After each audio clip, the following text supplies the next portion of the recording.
ചെന്നവിടെ വിളിക്കണടാ. ആച്ചാ വിളിക്കാം. ശല്യം ഇവിടെ കയറ്.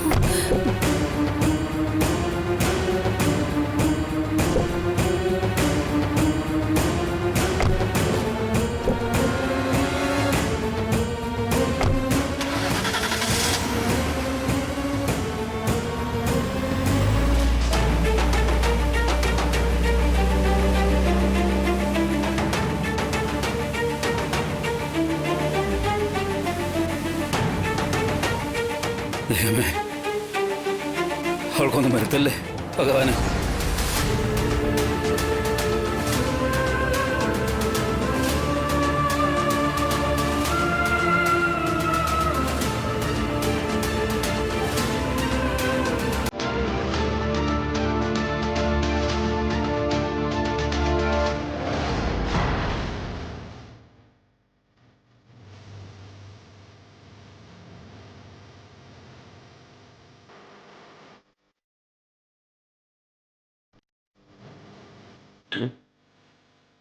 എങ്ങോട്ടാണ് നമ്മളീ പോകുന്നത്? ജഗതി പേട്ടൻ വരൂന്നേ. ആ ഓക്കെ. പക്ഷെ എങ്ങോട്ടാന്ന് അറിഞ്ഞിരുന്നെങ്കിൽ അത് അറിയാലോ. എന്നൊരു മിനിറ്റിന്റെ വില എന്ന് പറയുന്നത് 2 കോടി രൂപ അല്ലേ?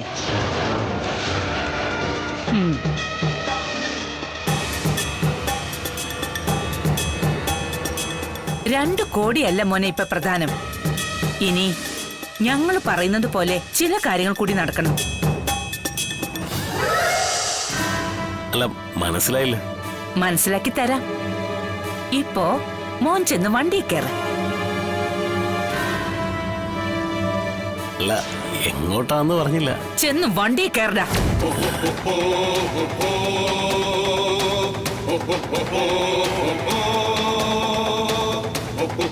ചിറക്കൽ രാമചന്ദ്രന്റെ മകൻ ജഗതി കുമാറിന്റെ അടുത്താണോ നിങ്ങളുടെ ഭീഷണി? ആണെങ്കി അന്തസ്സായിട്ട് ഞാൻ പോയി വണ്ടി ഇരിക്കും.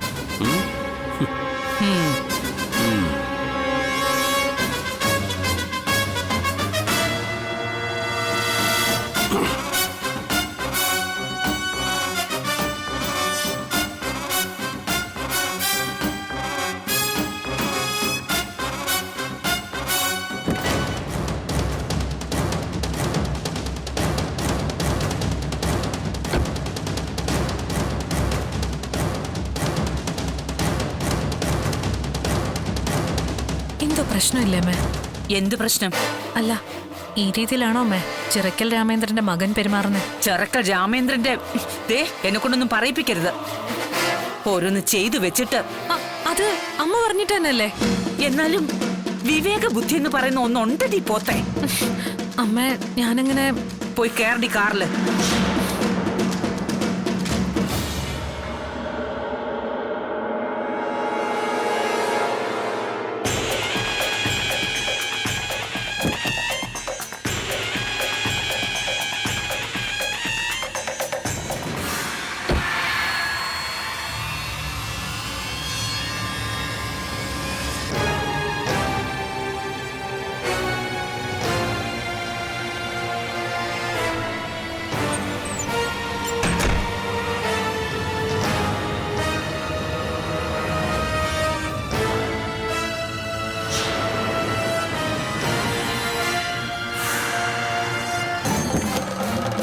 മുസ്തഫ, വണ്ടി എടുക്ക.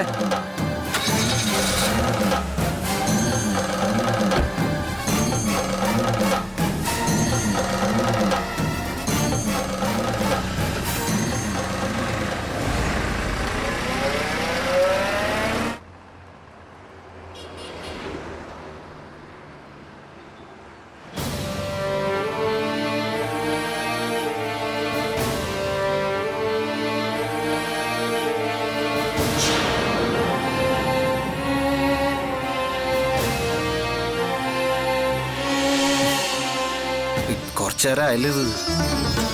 സത്യമ്മയുടെ കാലിന് പൊട്ടലൊന്നും ഇല്ലാതിരുന്നാ മതിയായിരുന്നു. ഹേയ്, പൊട്ടലൊന്നും ഉണ്ടാവില്ല. ഈ മുഷിഞ്ഞ ചുവരും കണ്ടുകൊണ്ട് കുറച്ചു നേരം ഇരിക്കുമ്പോഴേ ഹോസ്പിറ്റലിൽ വരുന്ന പേഷ്യൻസിന്റെ മനസ്സ് കെടും. കണ്ടില്ലേ, മൊത്തം പൂപ്പലും പായലും. അതിനൊക്കെ ഒരു മരുന്നുണ്ടോ? ഇവിടെ ചികിത്സ ഇല്ലാത്ത ഏത് അസുഖമുള്ളേ?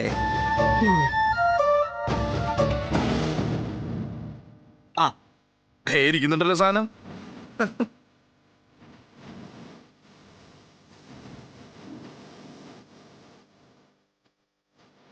നോക്കിയത് കണ്ട, ഇതാണ് ഹോസ്പിറ്റലുകാർ വാങ്ങിച്ചു വെച്ചിരിക്കുന്നത്. ഇതാണ് ബർജർ ലോങ് ലൈഫ്. എന്തിനാ ബർജർ ലോങ് ലൈഫ് തന്നെ? വേറെ ഏതെങ്കിലും പെയിന്റ് ആയാലും പോരെ? അതാണ് രസം. ഈ ബർജർ തന്നെ എന്തിനാന്ന് ചോദിച്ചാലേ, ഈ ബർജറിന് ലോങ് ലൈഫ് ആയതുകൊണ്ടാ. പേരൊക്കെ ഓക്കെ, പക്ഷേ ഇത് എത്ര നാൾ നിൽക്കും? വാറണ്ടി ഉണ്ടോ? വാറണ്ടി ഒക്കെ ഉണ്ട്. എടോ ഏത് മോശം കാലാവസ്ഥേനെ അതിജീവിക്കാനുള്ള 10 വർഷം വാറണ്ടി ഉണ്ടെന്ന് അവര് പറയണേ.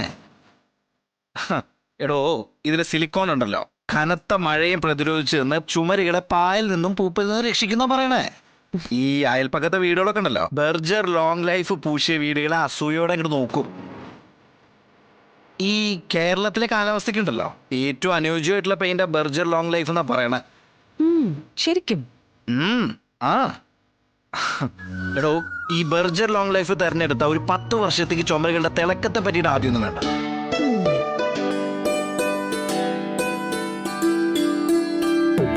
നമ്മൾ ഈ ബർജർ ലോങ് ലൈഫാണ് തെരഞ്ഞെടുക്കണമെങ്കിൽ ടെൻഷൻ അടിക്കുക, ഒരു പേടിയും വേണ്ട. പെയിന്റ് മങ്ങ, അത് ഇളകി പോവുക, അങ്ങനത്തെ ഒരു പ്രശ്നമില്ല. എടോ, ഒരു ആയുസിന്റെ പരിഹാരമല്ലേ? എന്നാ കൊള്ളാം. എങ്കിൽ ഈ ഹോസ്പിറ്റലിന് മാത്രമല്ല, നമ്മുടെ വീടിനും അമ്മയുടെ വീടിനും കുടുംബശ്രീ ഹോട്ടലിനും എല്ലാം ബർജർ ലോങ് ലൈഫ് തന്നെ മതി. അതെന്തായാലും നല്ല തീരുമാനമായി. എല്ലാവർക്കും ലോങ് ലൈഫ്. അതാവുമ്പോ നമ്മൾ ഈ ചുമരുകളെ പൂപ്പൽ നിന്നും പായൽ നിന്നും രക്ഷിക്കുകയും ചെയ്യല്ലോ. ഇതുപോലെ ആവില്ലല്ലോ.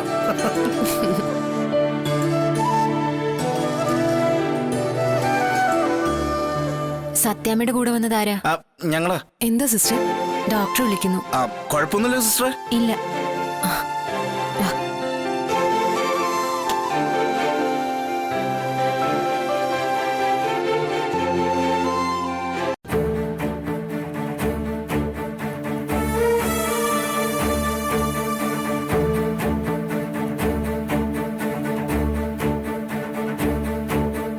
നിന്റെ അമ്മ ചാവുന്നതിന് മുമ്പ് പറഞ്ഞ 2 ആഗ്രഹങ്ങളുണ്ടല്ലോ.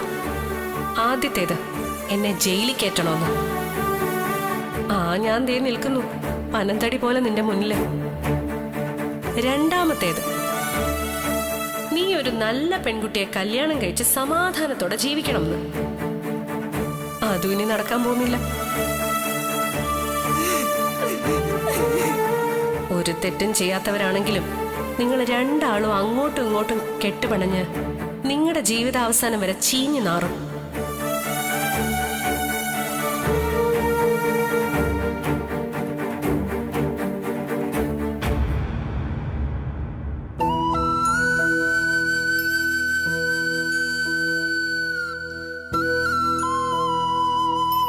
രോഹിത്, എന്താ ഇവിടെ മൂടിക്കെട്ടി നിൽക്കുന്നേ? പറയുന്നേ.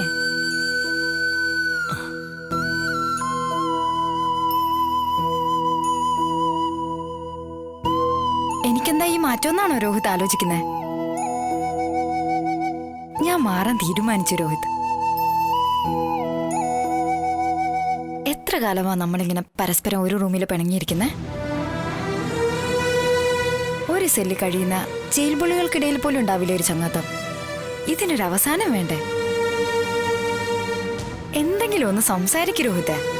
അല്ല, ഞാൻ സ്വപ്നം കാണുമൊന്നും അല്ലല്ലോ അല്ലേ? സ്വപ്നോ? രോഹിത് എന്താ ഈ പറയുന്നേ? നമുക്കിടെ അന്താരാഷ്ട്ര പ്രശ്നങ്ങളൊന്നും ഇല്ലല്ലോ.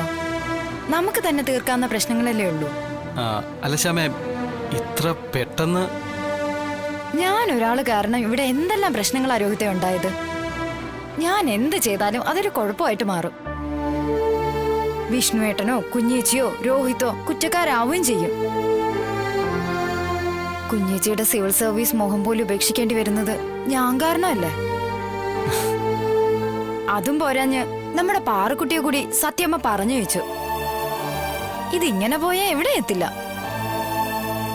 ഞാൻ ഒരാൾ മാറിയ എല്ലാ പ്രശ്നങ്ങൾക്കും പരിഹാരമാവുമെങ്കിൽ ഞാനതിന് തയ്യാറാ. സമാധാനമായി. രോഹിത്തിനോട് ഒരുപാട് കാര്യങ്ങള് മനസ്സ് തുറന്ന് സംസാരിക്കാനുണ്ട് എനിക്ക്. സംസാരിക്കാലോ. ഇവിടെ നിന്നോ? പിന്നെ അതിനു പറ്റിയ ഒരു അന്തരീക്ഷം വേണ്ടേ രോഹിത്? മനസ്സിന്ന് ഭാരമെല്ലാം ഒഴിഞ്ഞുപോയി നല്ല സന്തോഷമുള്ള മൂഡിലാ ഞാൻ. നമുക്ക് പുറത്തെവിടെങ്കിലും പോയിരുന്ന് മനസ്സ് തുറന്ന് സംസാരിക്കാം. എങ്കിൽ നമുക്ക് പാർക്കിലെ ബീച്ചിൽ പോയാലോ? പാർക്കും ബീച്ചൊന്നും വേണ്ട. നമുക്ക് ഏതെങ്കിലും റെസ്റ്റോറന്റിൽ പോവാം. എങ്കിൽ നമുക്ക് നമ്മുടെ ഹോട്ടലിലേക്ക് പോവാം. അതും വേണ്ട. എന്നെ പറയുന്നിടത്ത് കൊണ്ടുപോകും രോഹിത്. ഷുവർ. നല്ല കുട്ടി. ഞാനിപ്പോ റെഡിയായി വരാമേ.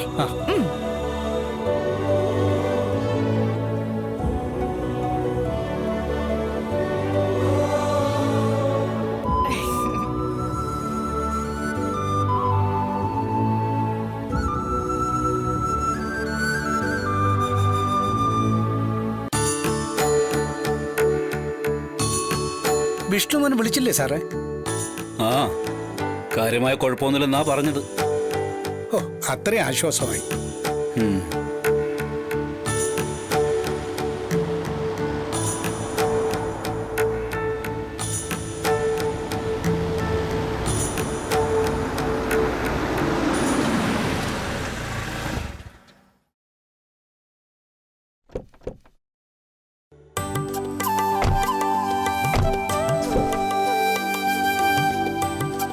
വാമേ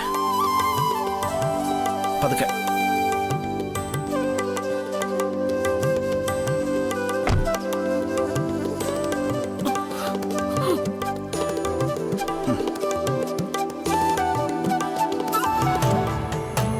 അങ്ങോട്ട് എടുത്തറ.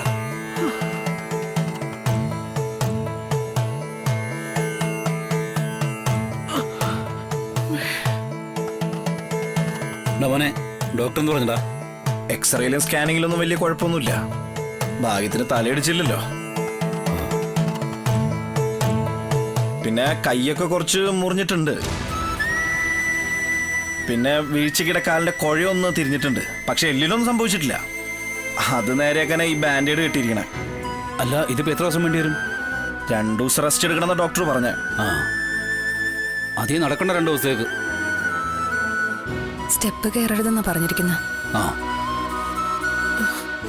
എന്നാലും അത് എങ്ങനെ പറ്റിയെന്ന് ഞാൻ ആലോചിക്കുന്നത്. ശ്രദ്ധയില്ല, അത്ര തന്നെ. അല്ലാതെ ശ്രദ്ധക്കുറവൊന്നും ഉണ്ടായിരുന്നില്ല രാഘവേട്ട.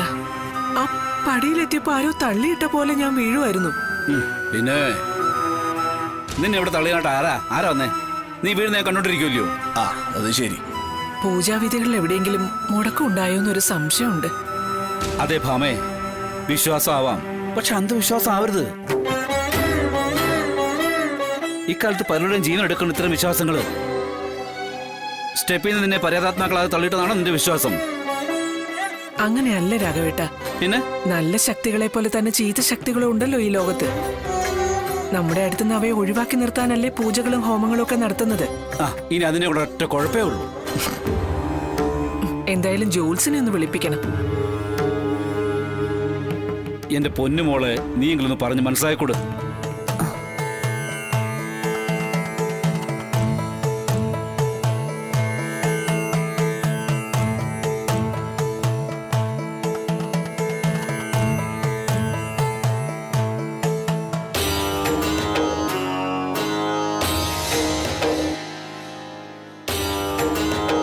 ഇതെങ്ങനെ സംഭവിച്ചു? സത്യമ്മയുടെ കാലിനെങ്ങനെയുണ്ട്? എന്റെ കാലിലൊന്നും ഒരു കുഴപ്പമില്ല. നിങ്ങളിപ്പോ എവിടെ പോവാ? അല്ല, അത് ശ്യാമയ്ക്കൊന്ന് പുറത്തു പോകണമെന്ന് പറഞ്ഞു.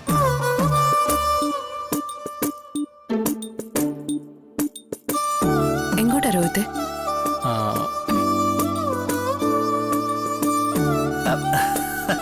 അവരവരുടെ ഇഷ്ടത്തിന് അങ്ങോട്ട് പോട്ടെ. എന്നാ പിന്നെ ഞങ്ങൾ പോയിട്ട് വരാം.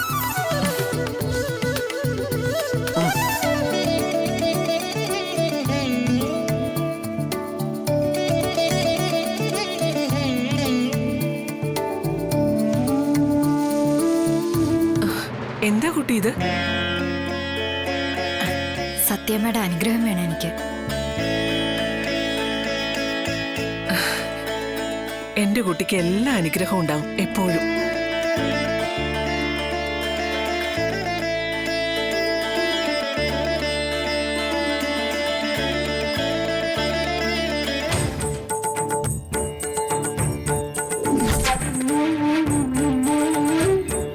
കുഞ്ഞേച്ചി, ഞാൻ പോകുന്നു.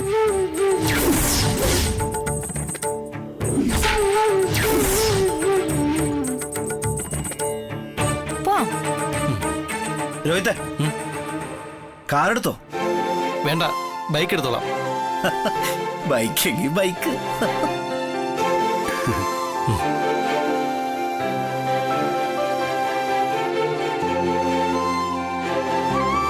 പാവം, ഇത്രയുള്ള ആ കുട്ടി. അവള് നേരെയാകുന്ന ലക്ഷണമുണ്ട് ശാലിനി.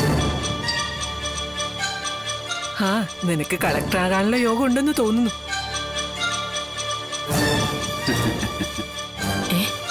എല്ലാം കലങ്ങി തെളിയാൻ പോവാണോ? കുഴപ്പമാണല്ലോ അത്.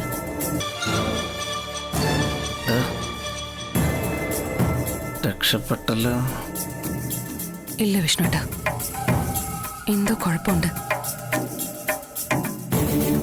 ഇത്ര പെട്ടെന്ന് അവളുടെ മനസ്സ് മാറൂ? ഇതിലെന്തോ ചതിയുണ്ട്.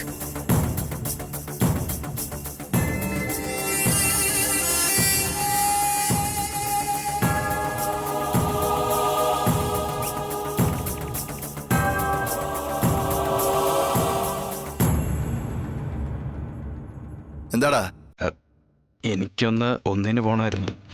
മിണ്ടാതെ അവിടെ നിന്നോ, ഇല്ലെങ്കിൽ ഒന്നും രണ്ടും ഒക്കെ ഇപ്പൊ ഇവിടെ തന്നെ കഴിയും. കേട്ടല്ലോ? എന്നെ എന്തിനാ നിങ്ങളിവിടെ പിടിച്ചേർത്തിരിക്കുന്നേ? ഞാനത് കുറ്റവാളിയും മറ്റോ ആണോ? അതൊക്കെ നീ വൈകാതറിയും. ദേ, എനിക്ക് വേറെ ജോലിയുള്ളതാ. എന്നാ ഞങ്ങൾക്ക് ഇതൊക്കെ തന്നെയാണോ ജോലി? വിടാനല്ലേ പറഞ്ഞേ?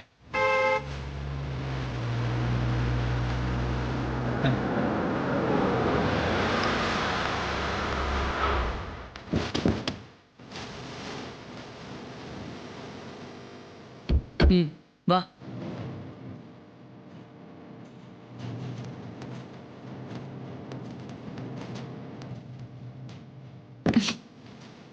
ജഗദീപ് സാറ് ഒന്നിങ്ങോട്ട് ഇറങ്ങണം.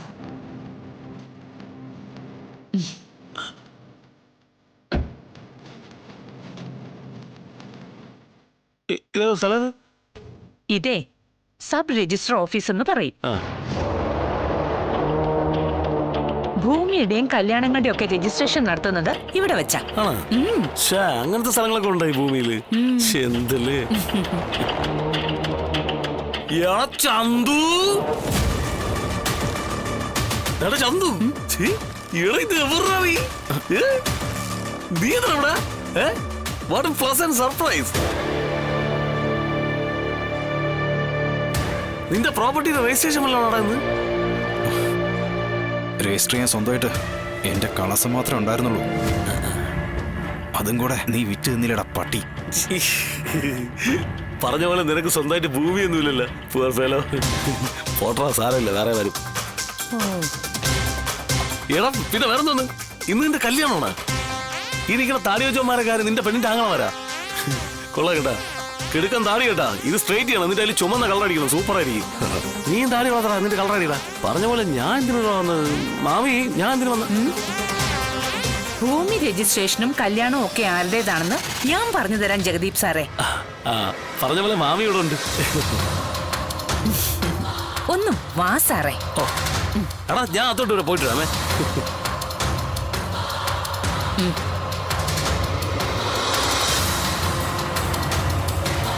വാ മോളെ. വാ.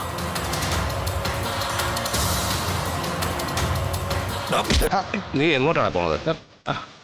നടക്കണം നടക്കണം. നിങ്ങൾ എന്തിനാ എന്നെ പിടിക്കുന്നേ?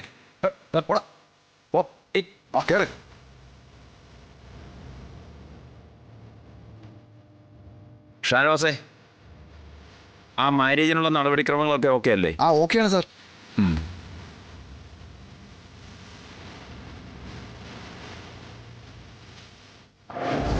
നമസ്കാരം സാർ.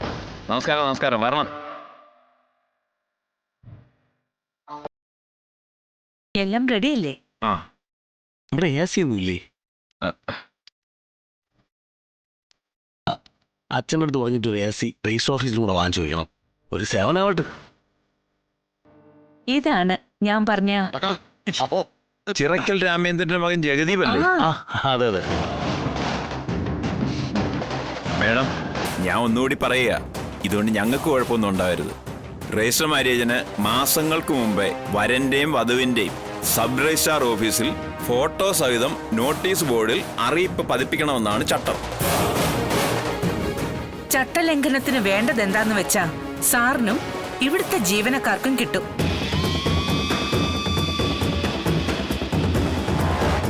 പിന്നെ മറ്റു പ്രശ്നങ്ങളുടെ കാര്യം അതൊക്കെ സരളയ്ക്ക് വിട്ടേക്കും. നിങ്ങളുടെ ജോലിക്കൊന്നും ഒരു കുഴപ്പമുണ്ടാവില്ല.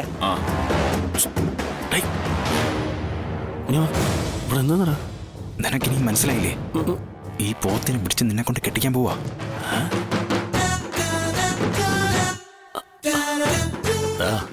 രോഗി ഉച്ചിച്ചതും വൈദ്യം കൽപ്പിച്ചതും പാല് തന്നെ. രോഗിയും വൈദ്യനൊക്കെ കൂടെ എന്റെ ഒരു ദിവസത്തെ പെയിന്റ് തുണിക്കുള്ള കാശാട പട്ടി മുക്കിയത്. നല്ലൊരു കാര്യത്തിനല്ലേ സഹകരിക്കടാ. സഹകരിക്കുന്നതിൽ എനിക്ക് വിരോധമൊന്നുമില്ല. പക്ഷെ കാര്യം കഴിയുമ്പോ കാല് വരുന്നതിന്റെ പതിവ് സ്വഭാവം കാണിക്കാതിരുന്നാ മതി. ഇനി വരനും അതും ഒപ്പിട്ടാ മതി. എവിടെയെങ്കിലും ഒപ്പിടണ്ടേ? ഇവിടെ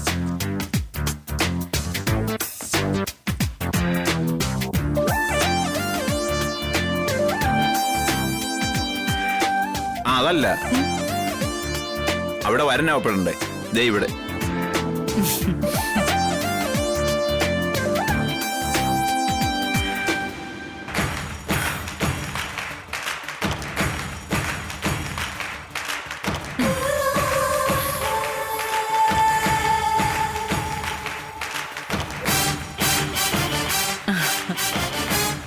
ഇനി വരനൊപ്പിട്ടു. വിളിക്കുന്നു, പോയി ഒപ്പിട്. മാറി നിക്കടാ.